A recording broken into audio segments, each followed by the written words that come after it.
Okay, really quick here. I wanted to set up a rail thing where I could set up simple loop out in an area, around a few chunks, through a few chunks that have passive mobs on them, because I have a base that's surrounded by water. There's no passive mobs. The ones that were there are dead. Respawns are ridiculously low, if at all. So first of all, I made a simple loop, and then I had to make it so that the carts went round in one direction only. Now that they will, until they hit a mob. Sometimes the empty carts suck, they hit a mob and often just stop in place, whether the mob gets in it or not. Next one comes along, slams into it, stops dead. I added more and more power rails. I know I don't need power rails everywhere to keep carts going at full speed, but there you go.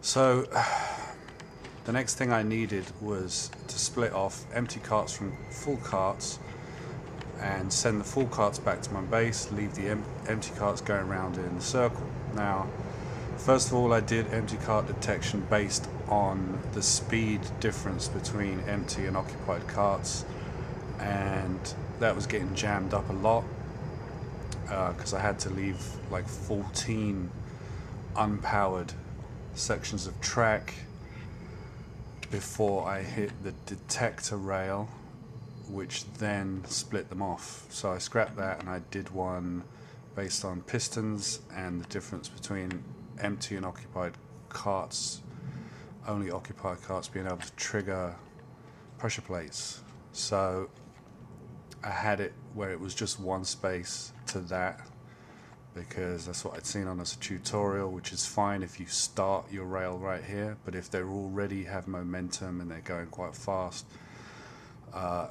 they end up jumping over the plate, full carts at least, so they don't trigger the piston. So here we go, we've got two spaces. You've got the first space, then it hits the plate. If it's empty, it just keeps going around. The next issue I had is when they did bump into mobs, like a full one, an occupied one, they often reversed and went back around the track. So a simple little loop back here makes it so that if a cart's going this way, it loops back around and then continues on its way in the right direction. So I couldn't just have a simple loop and leave it going. But anyway, you'd have to throw in a few of those around the area that you were going to collect mobs. Then I wanted to do a dispenser so that when an occupied cart left and went on the rail back to my base, I could trigger a new empty cart onto the circuit. Now, this right now is being triggered automatically each time, but it wouldn't be like that. I would have a clock that would regulate dispensing of carts that would automatically refill back up here. So it would be on a timer. So right now, every 5 seconds a cart leaves here.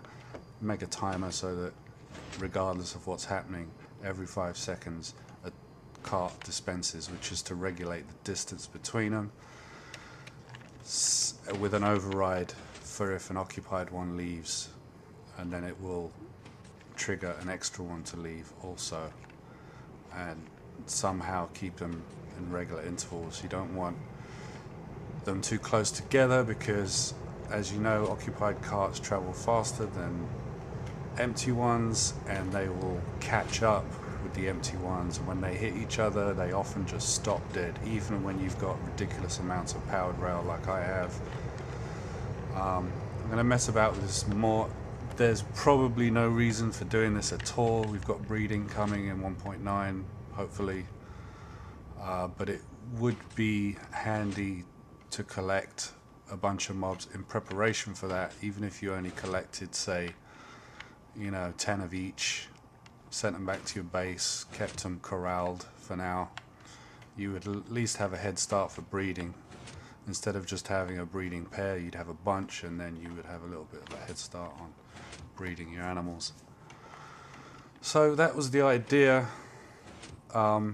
This section here I surrounded with glass because you need this area with the detector to be protected from mobs wandering in, because this can easily get jammed up. I've left an opening, only one high mobs can go through here without taking any damage. And the nice thing about glass and the new iron bars is their collision, they're set actually in the middle of a block, so the gap between the middle of that block and the middle of that block is actually too wide, so you can now send spiders through here without taking any damage either. So you used to have 4 wide space, you know, block, space, space, block to deal with spiders. Now you can do it in 3, because if mobs start taking damage in your protected area and they die, they drop loot on the track. Loot on the track stops any kind of cart dead in its tracks. No rebound, no nothing, it just stops. That jams your system up. Another issue is when you've got hostile mobs, if you're in the area, hostile mobs can spawn. Passives will be there regardless. Once you've been to the area, they'll be there, they'll be wandering around, they won't go away, they won't despawn. Hostile mobs will spawn if you come into this area at night, and they can really mess up the system. Things like Enderman picking up a block from, breaking the rail, or if you have skeletons and they shoot an arrow and an arrow sticks into the rail or the block that a rail is in, that stops carts dead in their tracks also. Anyway, that's it for now.